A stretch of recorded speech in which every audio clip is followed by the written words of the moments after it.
In the vast expanse of the Galactic Coalition, where 1,000 species bow to the might of superior technology and ancient wisdom, humanity remains the uncharted variable. They arrive late to every conflict, with outdated weapons and primitive ships. Yet somehow, impossibly, they emerge victorious from battles that should have annihilated them. The Vorthak Empire has ruled for 10 millennia. Their warriors are bred for perfection, their weapons forged from the cores of dying stars. When their most elite champion faces a single human in combat, the outcome should be inevitable. The Railbolt fired at point-blank range should end the encounter in an instant. But humans have never followed the rules the galaxy expects. What happens when unstoppable force meets immovable will? What occurs when calculated perfection encounters chaotic determination? In the silence between the weapon's discharge and its impact, legends are born and empires learn to fear a species that refuses to accept defeat. This is the story of the moment that changed everything. The moment the galaxy realized that humanity's greatest weapon isn't their technology, their numbers, or their strategy. It's their absolute refusal to stay down. The arena stretched before them like a metallic coliseum, its walls rising into darkness beyond the reach of the harsh white lights that illuminated the combat floor. 50,000 beings from across the galaxy filled the tiered seats, their varied forms creating a tapestry of alien anticipation.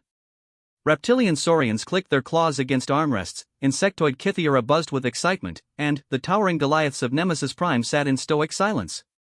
All had come to witness what many believed would be the shortest combat trial in Coalition history. Captain Sarah Chen stood at the center of the arena, her standard-issue human military uniform looking impossibly plain against the technological marvels surrounding her.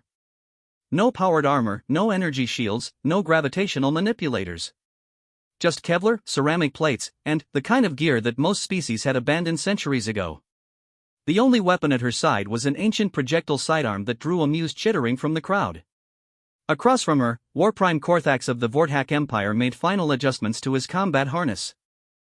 Standing nearly 9 feet tall, his forearms moved with mechanical precision as he calibrated targeting systems that were older than human civilization. His exoskeleton gleamed like polished obsidian, each segment reinforced with materials harvested from the heart of neutron stars. The Railbolt cannon mounted on his primary arm hummed with enough energy to punch through a battleship's hull. "This is unnecessary," Ambassador Veltar whispered to his human counterpart in the diplomatic viewing box. The Altarian's blue skin had taken on a worried violet hue. "Your species has proven their worth in other ways. Combat trials are relics of a more primitive age." Ambassador Harrison kept his eyes fixed on the arena floor. The Vorthak demanded proof of human combat capability. "We're giving it to them." Against their Warprime? Saracen is skilled, but Korthax has never known defeat. He has personally ended the military ambitions of 12 species. This will be massacre. Harrison's weathered face remained impassive. "Maybe." In the arena's center, arbitrator Zephox raised his ceremonial staff. The ancient being's crystalline form caught and reflected the arena lights, casting prismatic patterns across the combat floor. "By the ancient laws of trial by combat, we gather to witness proof of martial prowess. Warprime Korthax of the Vorthak Empire stands as challenger. Captain Sarah Chen of the Terran Defense Force stands as defender of her species' honor." The crowd fell silent. Even the ever-present hum of the station's systems seemed to fade. "The rules are simple," Zephox continued, his voice carrying clearly through the arena's acoustics. "Combat continues until one participant yields, falls unconscious, or expires. No quarter asked, none given. No weapons restrictions apply. Begin when ready." Korthax immediately activated his combat systems. Targeting lasers painted red dots across Sarah's chest as his secondary arms deployed shield generators. His Railbolt cannon swiveled toward her with predatory grace, the barrel beginning to glow as it charged. Force fields shimmered into existence around his vital areas. Sarah drew her sidearm and checked the chamber with practiced ease. The simple mechanical action seemed absurdly primitive in the face of Korthax's advanced preparations. "You honor me with your presence, human," Korthax spoke, his voice electronically amplified by his suit's systems. "Few beings have been deemed worthy of personal combat with a Warprime. Your death will be swift." "Appreciate the consideration," Sarah replied, her voice carrying clearly without amplification. She ejected the magazine, checked it, and slapped it back into place. "Ready when you are." The Warprime's optical sensors flared with surprise. Most species took time to prepare for combat, to activate their own defensive systems, to pray to whatever gods they favored. Humans, it seemed, simply checked their primitive weapons and waited. Korthax raised his primary weapon. The Railbolt cannon had reached full charge, its barrel now white-hot with contained energy. The projectile within was a shard of crystallized antimatter, designed to exist for only microseconds in normal space before annihilating whatever it touched. Fascinating creature, he murmured, more to himself than to her. You show no fear. Should I? The question hung in the air between them. Around the arena, the crowd leaned forward in anticipation. Recording devices focused on the two figures, transmitting the scene across the galaxy to billions of viewers. This moment would be replayed in military academies and strategic planning centers for generations. Korthax fired. The Railbolt left his weapon at nearly 10% of light speed, crossing the 30-meter distance between them in less time than most beings could blink. The projectile's antimatter core left a brief trail of distorted space in its wake, and the thunder crack of displaced air reached the audience a fraction of a second later. Sarah moved. Not with the enhanced reflexes of cybernetic implants or the precognitive abilities of psionics. Not with the time-dilating effects of combat drugs or the superhuman speed of genetic modification. She simply stepped aside, her body rotating with fluid economy of motion. The Railbolt passed through the space where her heart had been a moment before. But Sarah's movement hadn't stopped with the dodge. Her right hand snapped out as the projectile sailed past, fingers closing around the antimatter shard. For a microsecond that stretched into eternity, she held annihilation in her bare hand. Then, she pivoted on her left foot, shoulder rotating, arm extending in a perfect throwing motion learned on 1,000 baseball diamonds across a distant world. The Railbolt reversed direction. Korthax's targeting computers shrieked warnings as the projectile that had left his weapon at near-light speed returned to sender. His shield generators flared to maximum output, energy fields crackling with overload warnings.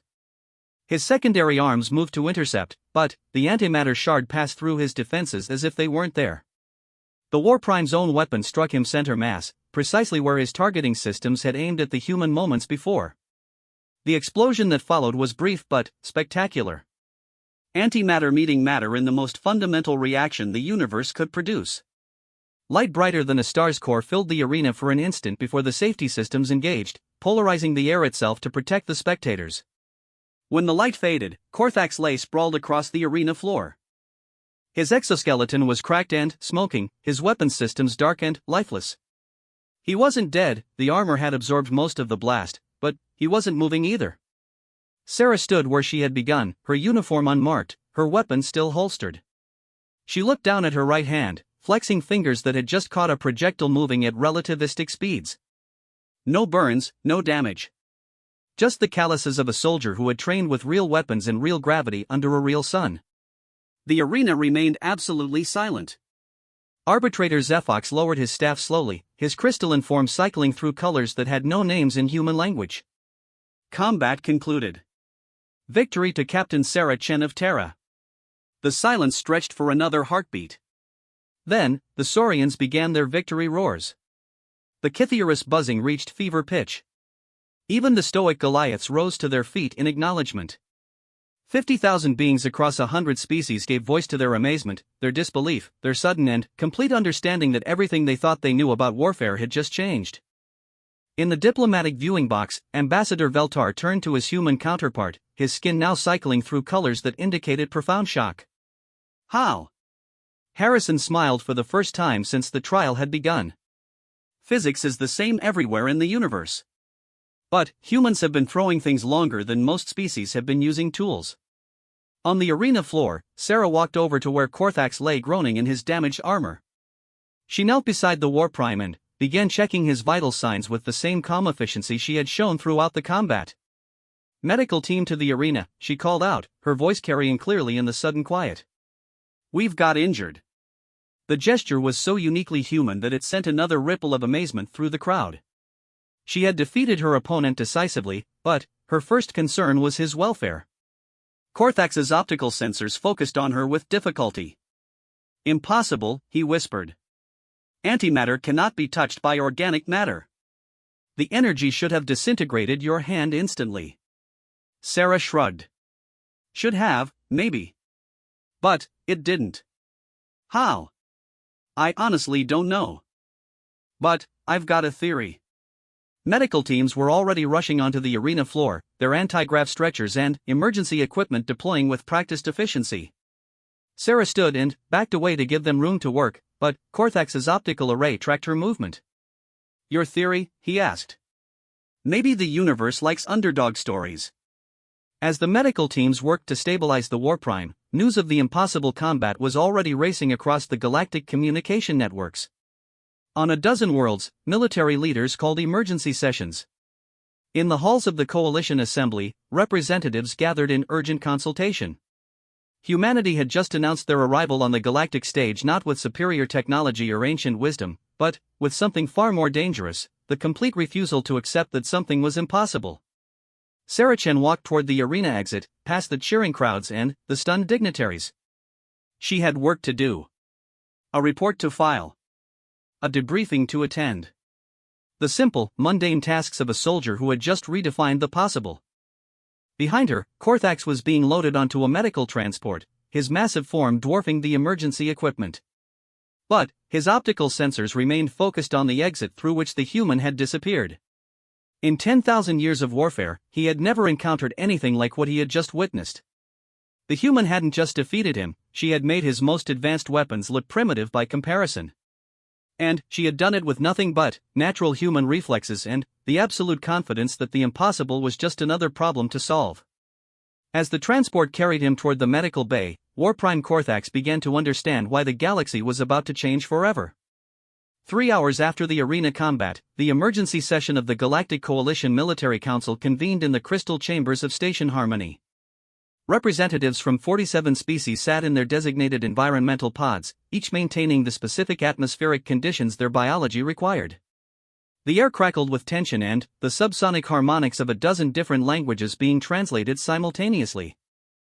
Fleet Admiral Virex of the Altarian Navy called the session to order with a gesture of his elongated fingers. His usually calm blue skin showed stress patterns of deep purple. We are here to discuss the implications of today's combat trial. What we witnessed challenges everything we understand about the fundamental laws of physics. General Morvac of the Saurian war clan slammed his massive fist against his speaking platform. Impossible. No organic being can manipulate antimatter with bare flesh. The humans must have used some form of concealed technology. Our sensors detected no technological assistance, replied scientific advisor Kexla, her insectoid form chittering with agitation. Every spectrum was monitored.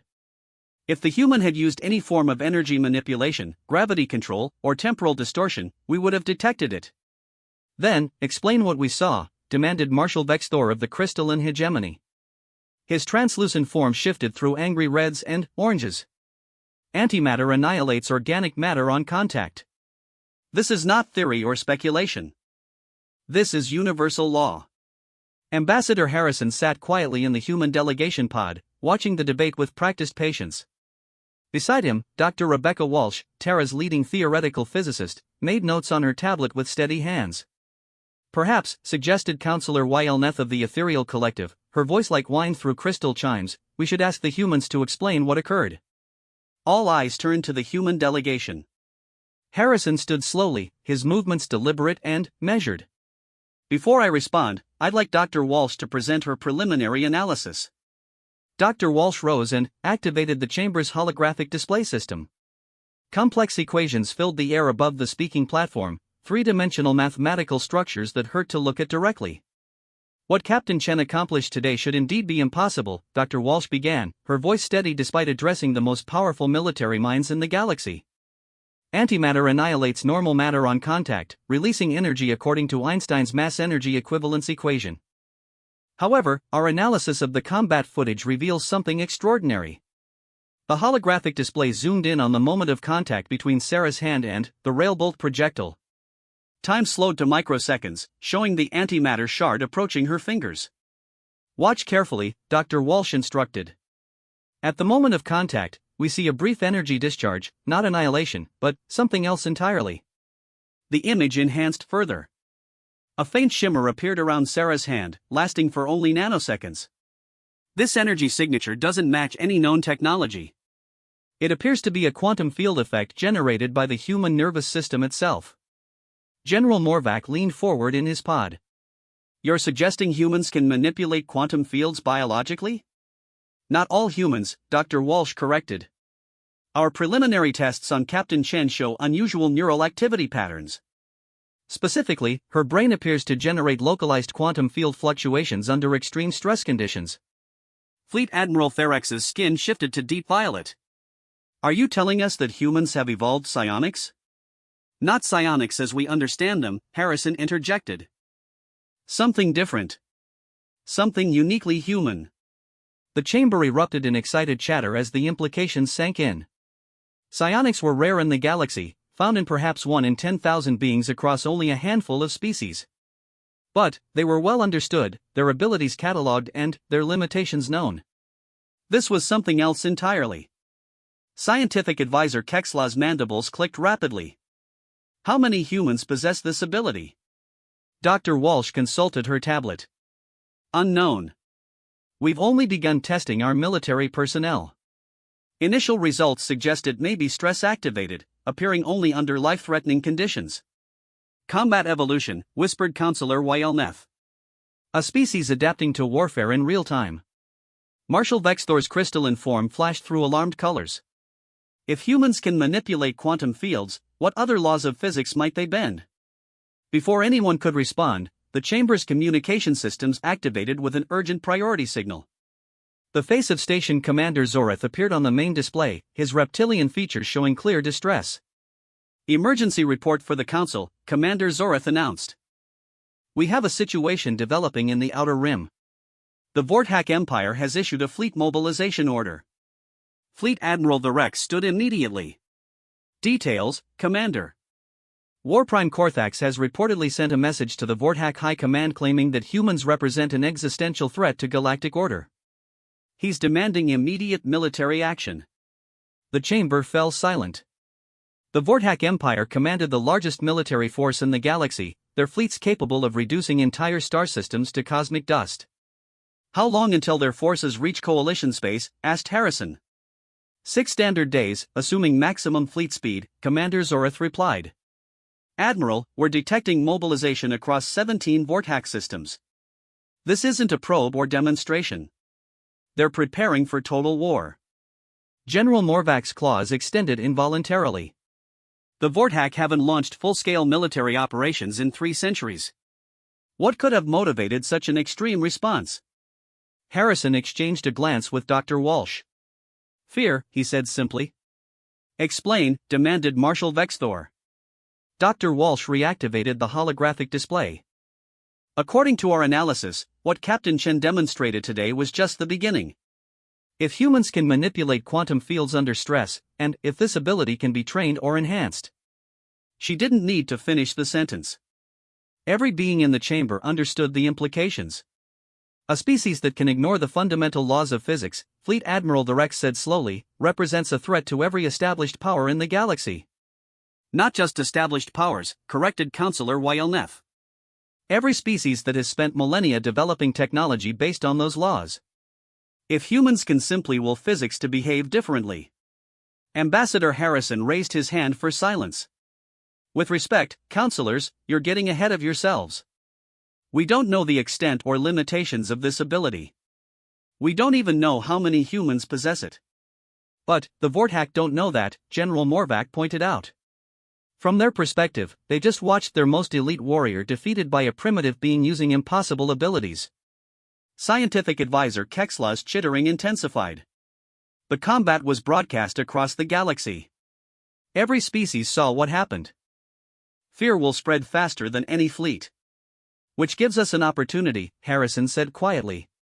All eyes turned to him again. The human ambassador walked to the center of the chamber, his simple suit a stark contrast to the advanced environmental pods surrounding him. The Vorthak are mobilizing because they're afraid. But, fear makes beings predictable. They'll come at us with overwhelming force, expecting us to fight according to established tactical doctrine. And, you won't? Asked Fleet Admiral Therex. Harrison smiled grimly. Admiral, humans have been fighting against impossible odds since we climbed down from the trees. We've never been much good at following established doctrine. Dr. Walsh stepped forward. Our analysis suggests that human quantum field manipulation becomes stronger under extreme stress. If the Vorthack attack us with their full might. You're proposing to use their aggression as a training ground, Counselor Wylnath realized. To force your species to evolve in real time. Dangerous strategy, warned Marshal Vexthor. If you're wrong about human capabilities, the Vorthack will exterminate your entire species. And, if we're right, Harrison countered, the galaxy will learn that sometimes the impossible is just another way of saying no one has tried hard enough yet. General Morvac leaned back in his pod. What do you need from the coalition? Time, Harrison replied. Keep the other species neutral. This needs to be between humans and the Vorthack. You can't face their entire empire alone, protested Fleet Admiral the Rex. We won't be alone, Dr. Walsh said. According to our preliminary data, quantum field manipulation appears to be contagious among humans under stress. The more individuals who manifest the ability, the stronger the effect becomes in others. Scientific advisor Kexla's mandibles stopped clicking entirely. You're describing a species-wide evolutionary leap. Triggered by warfare. Not evolution, Harrison corrected. Revelation. We're not changing what we are. We're discovering what we've always been. The chamber fell silent again as the implications sank in. Somewhere in the Outer Rim, the most powerful military force in the galaxy was preparing to test humanity's true nature. And humanity was preparing to show them that some things couldn't be defeated by superior technology or overwhelming force. Commander Zoratha's voice cut through the silence. Admiral, we're receiving additional reports. The Vorthack aren't just mobilizing their military forces. They're calling in every favor, every alliance, every mutual defense pact they've accumulated over centuries. How many species? Asked Marshal Vexthor. Preliminary count shows 15 additional empires joining the Vorthack campaign. Combined fleet strength estimates exceed 50,000 capital ships. The numbers were staggering. Even the combined coalition forces would struggle against such overwhelming power. Harrison nodded as if he had expected this news. They're not just trying to destroy humanity. They're trying to make an example of us. Show the galaxy what happens to species who dare to break the fundamental laws. And, you still believe humans can prevail? Asked Counselor Wylnath. I believe, Harrison said quietly, that humans have never learned the difference between impossible and difficult. The Vorthack are about to discover what happens when an unstoppable force meets a species too stubborn to move. As the council members absorbed this information, emergency alerts began flashing throughout the chamber. The galaxy was choosing sides, and the battle lines were being drawn around a single question: could humanity's impossible abilities overcome the combined might of 16 galactic empires? In 6 days, they would all have their answer. Captain Saracen stood on the bridge of the TDF Resilience, watching her tactical displays with the same calm intensity she had shown in the arena 5 days earlier. Around her, the ship's crew worked with practiced efficiency, their faces showing the kind of focused determination that came from knowing they were about to face impossible odds. The human fleet assembled in the Kepler system wasn't impressive by galactic standards. 47 ships, ranging from the massive dreadnought Resilience down to corvettes barely larger than atmospheric fighters.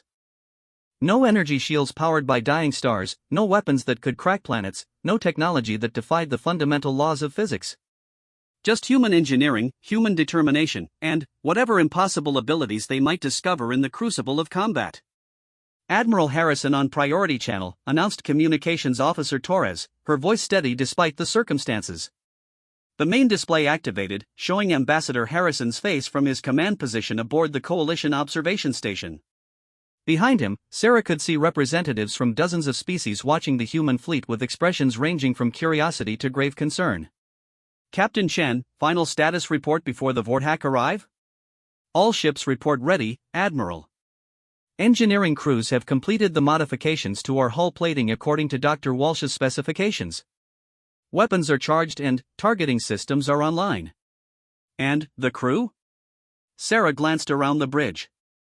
Every human present showed the same subtle sign she had learned to recognize: the slight tension in their posture, the enhanced focus in their eyes, the unconscious way their hands seemed to move with greater precision.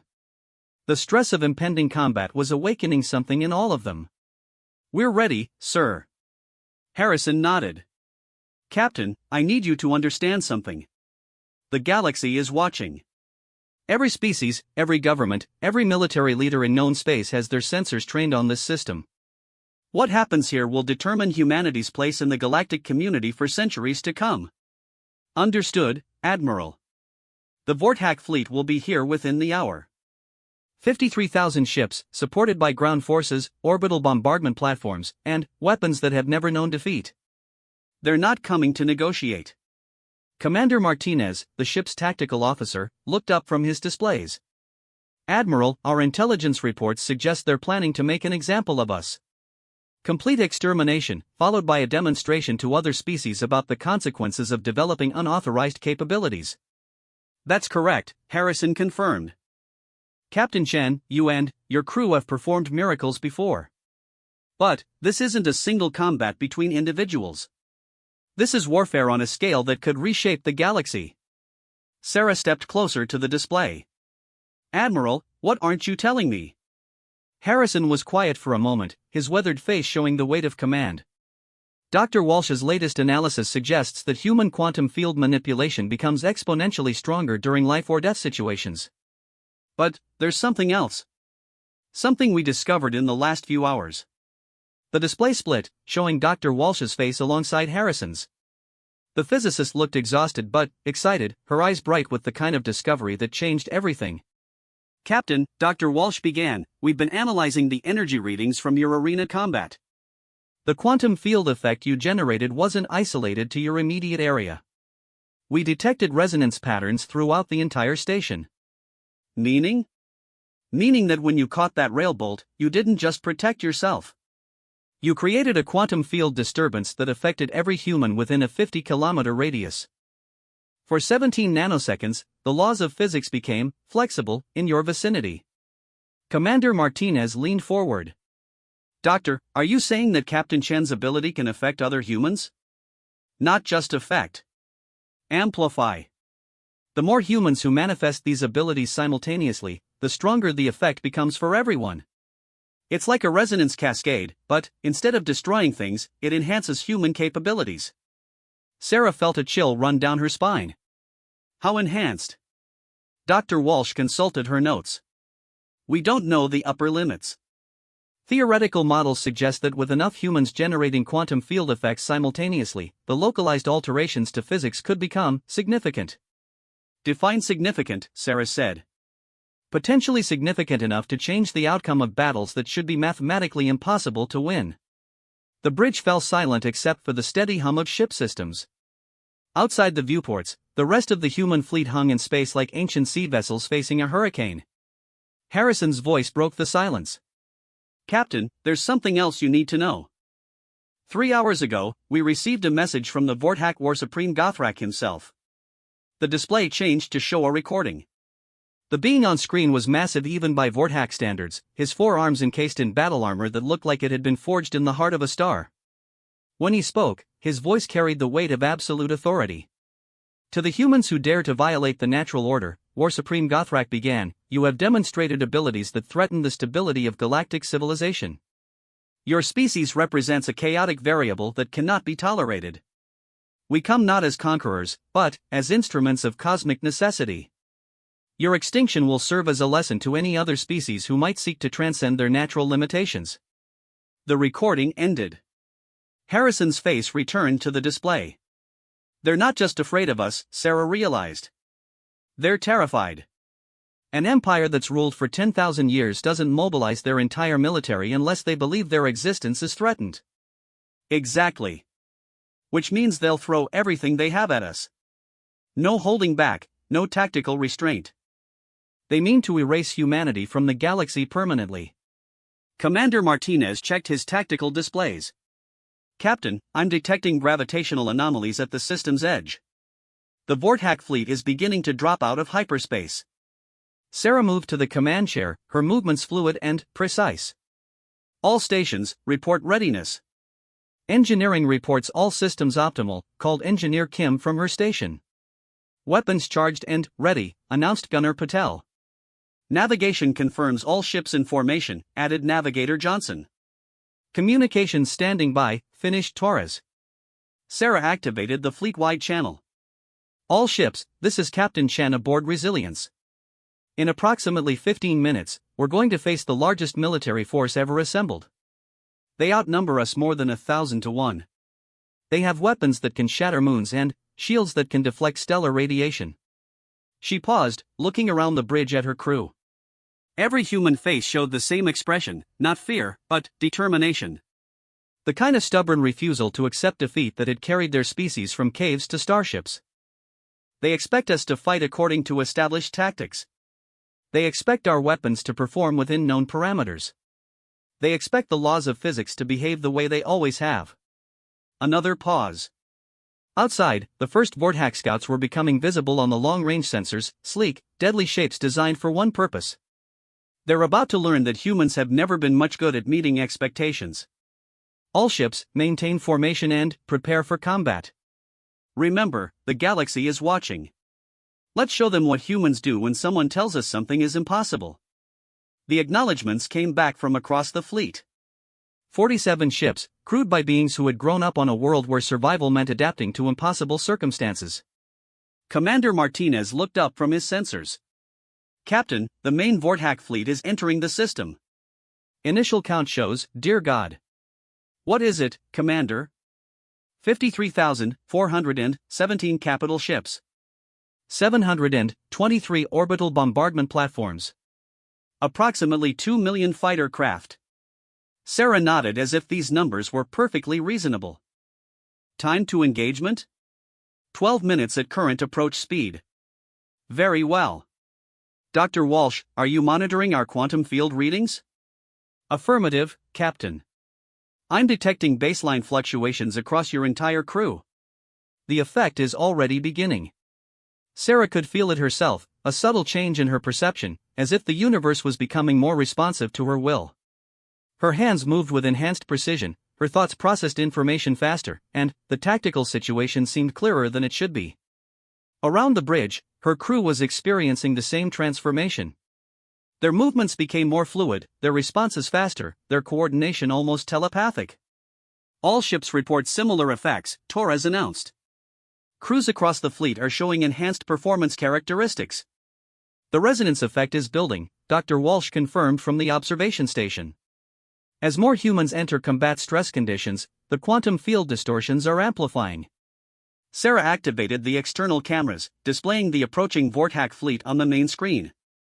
The formation was breathtaking in its lethal precision, thousands of ships arranged in perfect geometric patterns, their weapons already charging, their approach calculated to deliver maximum overwhelming force. Captain, Martinez said quietly, even with enhanced abilities, the numbers don't work. We can't possibly. Can't possibly what, Commander? Martinez paused, then smiled grimly. Can't possibly lose, given who we're fighting for. Sarah returned the smile. That's right. They're fighting for an empire. We're fighting for the right to exist. There's a difference. The Vortex fleet continued its approach, each ship a masterpiece of military engineering backed by millennia of tactical experience. Their formation was flawless, their weapons legendary, their victory seemingly assured by every calculation known to galactic civilization. But, as they drew closer, the quantum field effects surrounding the human fleet grew stronger. Reality itself began to respond to human determination, to human refusal to accept the inevitable. In the observation lounge of each human ship, crew members gathered around viewports, watching their approaching doom with calm eyes. They weren't heroes or super beings. They were engineers and gunners, navigators and communication specialists, cooks and mechanics and medics. They were human. And they were about to demonstrate why that made all the difference. Captain, Torres announced, incoming transmission from War Supreme Gothrak. On screen. The massive Vortex leader appeared, his forearms spread in a gesture of absolute authority. Human Commander, you have one opportunity to surrender. Submit now, and your deaths will be swift. Sarah stood, her uniform crisp and her posture straight. War Supreme Gothrak, you have one opportunity to withdraw. Leave now, and we won't have to embarrass you in front of the entire galaxy. Gothrak's optical sensors flared with anger. Impossible. You face the combined might of 16 empires. Surrender or be annihilated. Counteroffer, Sarah replied calmly. Come and try. The transmission ended. Across the galaxy, billions of beings watched their displays with fascination and horror, knowing they were about to witness either the birth of a legend or the extinction of a species. War Supreme Gothrak raised one of his four arms, and 53,000 ships opened fire simultaneously. The Battle of Kepler had begun. The first volley from the Vortak fleet lit up the Kepler system like a newborn star. 50,000 energy beams, each capable of vaporizing a city, converged on the human formation with mathematical precision. Railgun projectiles traveling at significant fractions of light speed crossed the void alongside gravitational torpedoes that could collapse matter into microscopic black holes. Captain Sarah Chen watched the incoming destruction with enhanced clarity, her perception accelerated by quantum field effects that made seconds feel like minutes. Around her, the bridge crew operated with superhuman coordination, their movements flowing like a perfectly choreographed dance. Evasive pattern Delta 7, she ordered, her voice carrying clearly through the chaos. The TDF Resilience responded to her command before she finished speaking, the ship moving with an agility that defied its massive size. Across the human fleet, 46 other vessels performed similar impossible maneuvers, their paths weaving through the incoming fire with precision that bordered on prescient. Energy beams that should have found their targets passed harmlessly through empty space. Railgun projectiles encountered nothing but vacuum where human ships had been nanoseconds before. The gravitational torpedoes, designed to home in on mass signatures, found themselves chasing phantoms. Impossible, breathed Commander Martinez from his tactical station. Captain, our navigation computers are calculating evasion patterns faster than our sensors can track the incoming fire. Sarah nodded, feeling the quantum field effects growing stronger with each passing second. The more impossible their situation became, the more reality seemed willing to bend in their favor. All ships, return fire, she commanded.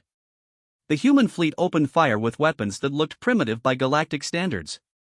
Conventional projectile cannons, chemical explosive missiles, and energy beams powered by fusion reactors that were thousands of years old by galactic technology standards.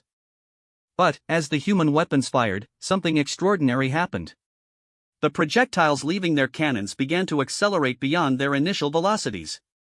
The explosive warheads detonated with yields far exceeding their chemical potential. The energy beams maintained coherence across distances that should have caused them to dissipate harmlessly. War Supreme Gothrak watched from his command ship as human weapons struck his fleet with devastating precision. Ships protected by shields that could deflect stellar radiation found their defenses penetrated by simple metal projectiles. Armor plating forged from neutron star material buckled under the impact of chemical explosives. Report, he demanded, his four arms working frantically at his control interfaces. War Supreme, we're detecting massive quantum field distortions throughout the human fleet, his science officer replied, her voice showing the first hints of panic. The humans appear to be manipulating fundamental physical constants on a localized scale. Elaborate. Their weapons are performing beyond theoretical maximums. A chemical explosive that should yield 50 kilotons is registering blast effects equivalent to antimatter warheads. Their projectile weapons are achieving velocities that should require stellar mass acceleration fields. Gothrak's optical sensors focused on the tactical display. His fleet had lost 37 ships in the first exchange, while the humans remained entirely intact. Increase attack intensity. Deploy the planet killers. Aboard the Resilience, Dr. Walsh's voice crackled over the communication system from the observation station. Captain, the quantum field effects are cascading beyond our theoretical models.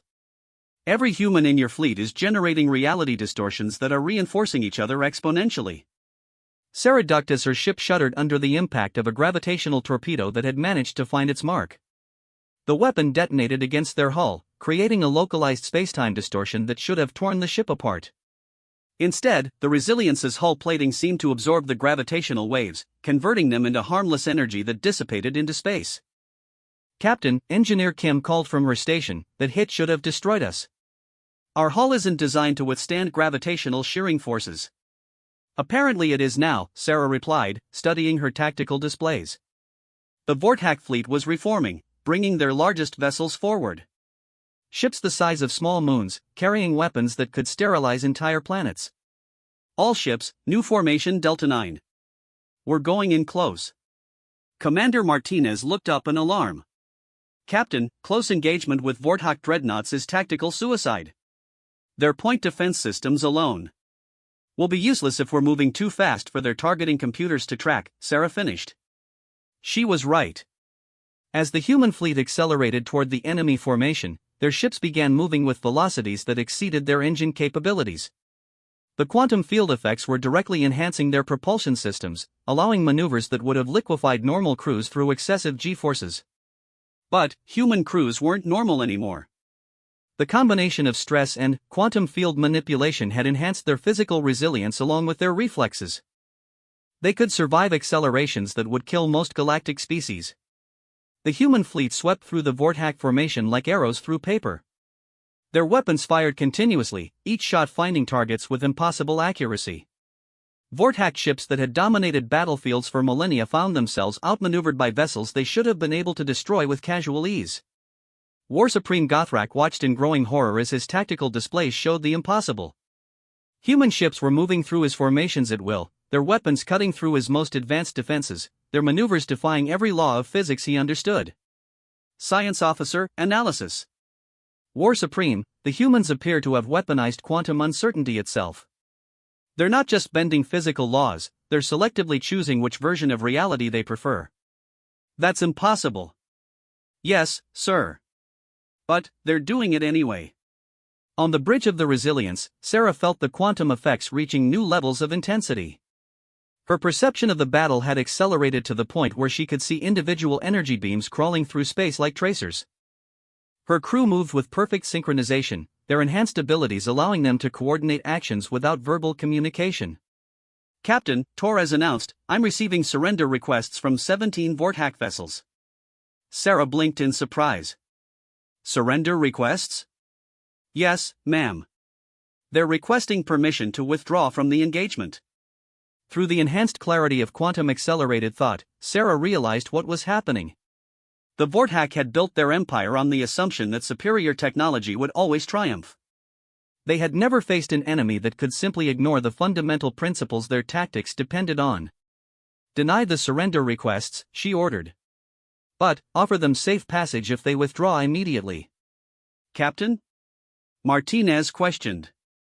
We're not here to destroy them, Commander. We're here to prove that humans can't be exterminated by conventional means. Once they understand that, the shooting can stop. But War Supreme Gothrak was not ready to accept the impossible. His forearms worked furiously at his control systems as he activated his fleet's most devastating weapons. Deploy the reality anchors, he commanded. If the humans are manipulating quantum fields, we'll stabilize spacetime around them. Throughout the Vortac fleet, massive devices emerged from the largest vessels. Each reality anchor was a technological marvel designed to prevent exactly the kind of quantum field manipulation the humans were using. They projected fields of stabilized spacetime, forcing physical laws to behave according to established parameters. Dr. Walsh's voice reached the resilience with urgent warnings. Captain, they're deploying quantum stabilization fields. If those devices activate, your enhanced abilities will be suppressed. Sarah felt the change immediately. As the reality anchors came online, the quantum field effects around the human fleet began to diminish. Her enhanced perception started to fade, her crew's superhuman coordination began to falter, and their weapons returned to normal performance parameters. Engineering, report. Captain, we're detecting massive interference with our enhanced systems. Whatever they're doing, it's working. The tide of battle began to shift. Without their quantum field enhancements, the human fleet found themselves facing the full might of the Vortac armada with conventional technology. Energy beams that had been deflected harmlessly now struck with full force. Evasion patterns that had seemed prescient became merely skillful. War Supreme Gothrak allowed himself a moment of satisfaction as his tactical displays showed human ships taking damage for the first time. Maintain reality anchor output. All ships, focus fire on the human flagship. The combined firepower of 1,000 Vortac vessels converged on the resilience. Sarah watched the incoming destruction with ordinary human perception, knowing that no amount of skill or determination could save her ship from annihilation. But, as the energy beams reached their target, something unexpected happened. The attack struck not the resilience, but empty space where the ship had been moments before. Not because of enhanced evasion, but because 46 other human ships had simultaneously executed identical maneuvers, creating a quantum interference pattern that displaced the flagship's position in spacetime. Dr. Walsh's voice reached them through the communication system, filled with amazement. Captain, your quantum field effects aren't being suppressed by their reality anchors. They're being focused. Sarah understood immediately. The Vorthack devices, designed to stabilize spacetime, were actually concentrating the quantum field effects rather than dispersing them. Instead of 47 ships generating weak reality distortions, the human fleet had become a single focused instrument of quantum manipulation. All ships, she broadcast, maximum acceleration toward the enemy flagship. The human fleet moved as one entity, their combined quantum field effects allowing them to phase partially out of normal spacetime. They passed through the Vorthack formation like ghosts, their weapons firing with precision that transcended the merely accurate and entered the realm of the inevitable. War Supreme Gothrak's command ship, the Eternal Dominion, found itself surrounded by human vessels that had materialized from quantum uncertainty itself. His reality anchors, designed to prevent exactly this kind of impossible event, sparked and overloaded as they tried to process what was happening. Weapons, he commanded desperately. But it was too late. The human fleet fired simultaneously, their combined quantum field effects ensuring that every shot struck exactly where it needed to. Not to destroy, humans weren't conquerors, but to disable. The Eternal Dominion's weapons went dark. Its shields collapsed. Its engines stopped responding. War Supreme Gothrak found himself facing the human captain on his main display as Captain Chen opened a communication channel. War Supreme, she said calmly, your fleet is disabled. You have two choices. Withdraw immediately with our guarantee of safe passage, or continue fighting and discover just how impossible humans can be when properly motivated. Gothrak looked at his tactical displays. Across his fleet, ships were reporting total systems failures. Not destroyed, but completely unable to continue fighting. The humans had demonstrated the ability to selectively disable any technology they chose while remaining entirely untouchable themselves. This is impossible, he whispered. Yes, Sarah agreed. But we're doing it anyway. For the first time in 10,000 years, a War Supreme of the Vorthack Empire prepared to order a general retreat. The galaxy was about to learn that some species simply refused to accept the limitations that others took for granted. And humanity was just getting started. 6 months after the Battle of Kepler, the Galactic Coalition Assembly convened for the most significant session in recorded history. Representatives from every known species filled the Great Hall, their varied forms creating a tapestry of galactic civilization. But all eyes were focused on the central platform where Ambassador Harrison stood beside Captain Sarah Chen. The human delegation was noticeably different from their previous appearances. They moved with subtle confidence that suggested enhanced capabilities, but their technology remained conspicuously primitive. No energy shields, no gravitational manipulators, no reality anchors. Just humans being human. Fleet Admiral the Rex called the session to order, his blue skin showing patterns of deep contemplation. We gather today to address the fundamental changes that have occurred in galactic civilization since the human demonstration at Kepler. The implications of what we witnessed continue to reshape our understanding of possibility itself.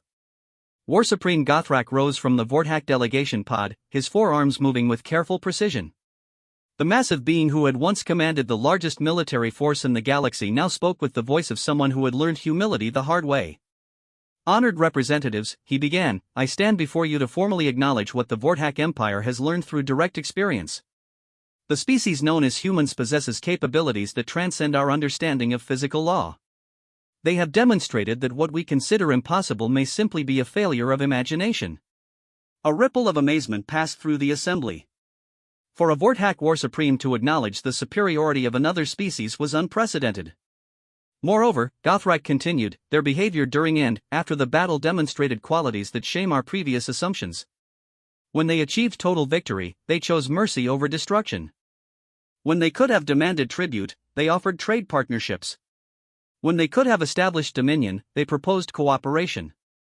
Scientific advisor Kexla clicked her mandibles with interest. War Supreme, can you elaborate on the specific phenomena your forces encountered?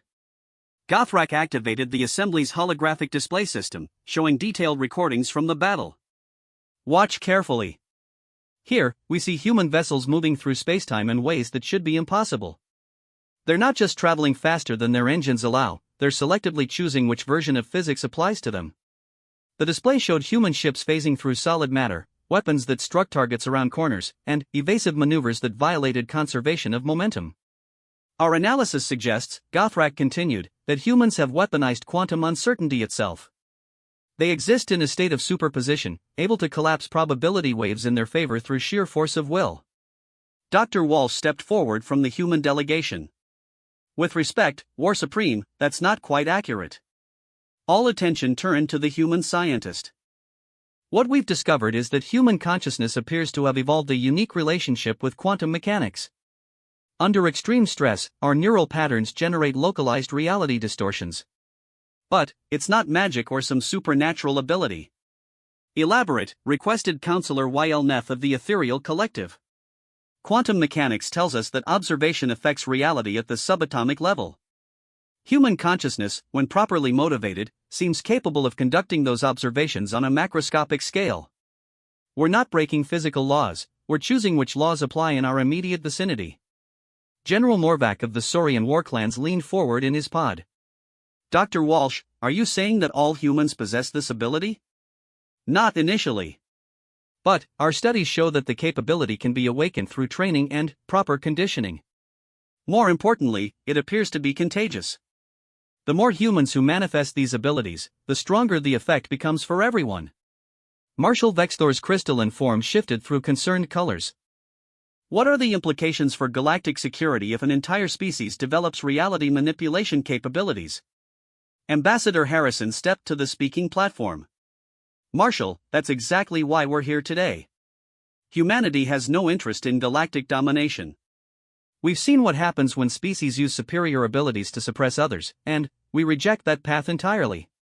Then, what do you propose? Asked Fleet Admiral the Rex. Harrison activated his own holographic display, showing a three-dimensional map of known galactic civilization. We propose a new model for interspecies relations.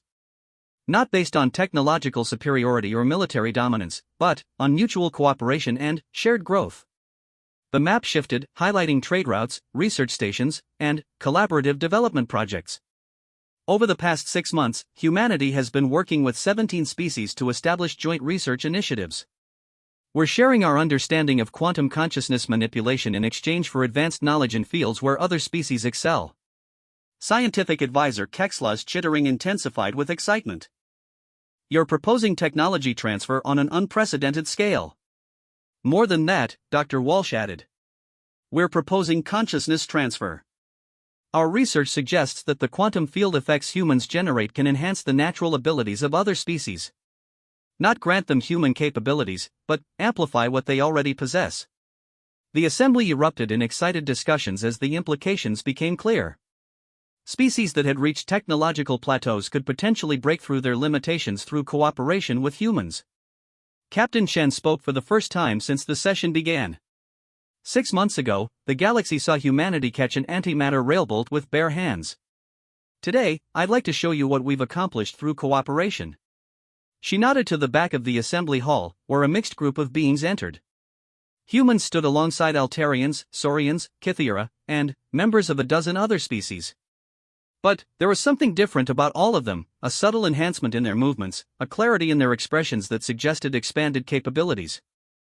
The Altarian researchers in this group have developed intuitive understanding of 11-dimensional mathematics, Captain Chen announced. The Saurian engineers can manipulate matter at the atomic level through touch. The Kythera scientists are conducting experiments in consciousness transfer across spacetime. Dr. Walsh continued the explanation. What we've learned is that human quantum field effects don't just enhance human abilities. They create resonance patterns that allow other species to transcend their previous limitations as well. War Supreme Gothrak studied the mixed group with fascination. You're describing the emergence of enhanced beings across multiple species.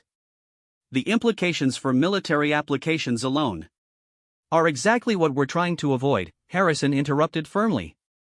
We're not creating super soldiers or weapons of war. We're fostering collaborative evolution designed to benefit all galactic civilization. Counselor Y.L. Netha's musical voice carried clearly through the hall. Ambassador, this represents a fundamental shift in how we understand species development.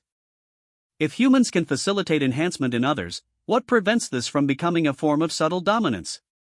Saracen smiled, the same calm expression she had worn while facing impossible odds. The same thing that prevented us from conquering the Vortak fleet after we defeated them. We're human. We don't want to rule anyone. We want to explore, to learn, to grow, and to help others do the same. She gestured to the mixed group of enhanced beings. Every individual here volunteered for the enhancement process. Every species involved maintains complete autonomy over their participation. And every advancement we make together is shared freely with all coalition members. Fleet Admiral Therex's skin shifted to patterns of cautious optimism. Captain Chen, what you're describing sounds ideal in theory. But power corrupts, regardless of species.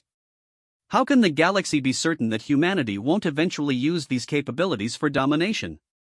The question hung in the air like a challenge. Around the assembly hall, representatives leaned forward to hear the response. Captain Chen was quiet for a moment, then spoke with the simple directness that had become her trademark.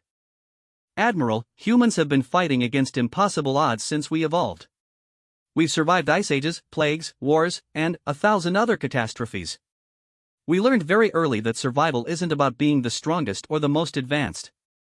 It's about adaptation, cooperation, and the absolute refusal to give up. She gestured toward the mixed group again. These beings represent what humanity has always been about.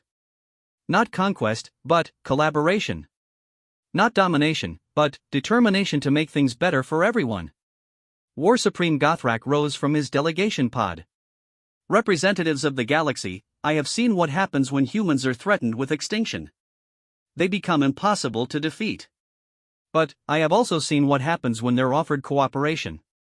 They become impossible to corrupt. He paused, his optical sensors focusing on the human delegation. The Vortak Empire formally endorses the human proposal for collaborative enhancement. We offer our military research facilities and warrior training programs to the joint initiative. The announcement sent another wave of amazement through the assembly. The most militaristic empire in the galaxy was voluntarily sharing its most guarded secrets. Ambassador Harrison smiled. Thank you, War Supreme. That brings our total participation to 43 species across 67 star systems. Scientific advisor Kexla's mandibles clicked rapidly. Ambassador, you're describing the emergence of a new form of galactic civilization. Enhanced beings working together across species lines, sharing knowledge and capabilities freely. That's exactly what we're describing, Dr. Walsh confirmed. And it's just the beginning. Our projections suggest that within a century, every species in the galaxy could have access to enhanced capabilities that transcend their current limitations. Marshal Vexthor's crystalline form cycled through colors of wonder and concern. Dr. Walsh, what happens when every species possesses capabilities that we currently consider impossible? Then, impossible becomes meaningless, Captain Chen replied. And we start exploring what lies beyond impossible. The assembly fell silent as the implications of that statement sank in. They were discussing not just the enhancement of individual species, but the transformation of galactic civilization itself. Counselor Ylnetha's voice broke the silence. Are we witnessing the birth of a new epoch? An age where the limitations we've accepted for millennia no longer apply? Ambassador Harrison nodded slowly. Counselor, I believe we are. And, like every major transition in galactic history, it will require cooperation, wisdom, and the courage to embrace change. He looked around the assembly hall, meeting the eyes of representatives from across known space. The question before us isn't whether this transformation will happen. Humanity has proven that consciousness can transcend physical limitations. The question is whether we'll guide this transformation together, or allow it to develop in isolation. War Supreme Gothrak spoke again. The human proposal has the Vortak Empire's full support. We have learned that some species are defined not by what they can do, but by what they choose to do with their capabilities. One by one, other representatives began to voice their support. The Altarians offered their mathematical research centers. The Saurians provided engineering expertise. The Kythera shared their consciousness studies. As the session continued, it became clear that the galaxy was choosing cooperation over conflict, shared growth over individual advancement. Captain Sarah Chan watched the proceedings with the same calm intensity she had shown in the arena months earlier. The human who had caught an impossible weapon with her bare hands was now helping to catch an entire galaxy and guide it toward a future where impossible was just another word for undiscovered. The age of enhanced galactic civilization was about to begin, and humanity had lit the way not through conquest, but through the simple demonstration that some things were too important to accept as limitations. In the months and years that followed, the galaxy would learn that the most powerful force in the universe wasn't technology or military might. It was the absolute human refusal to accept that something couldn't be done.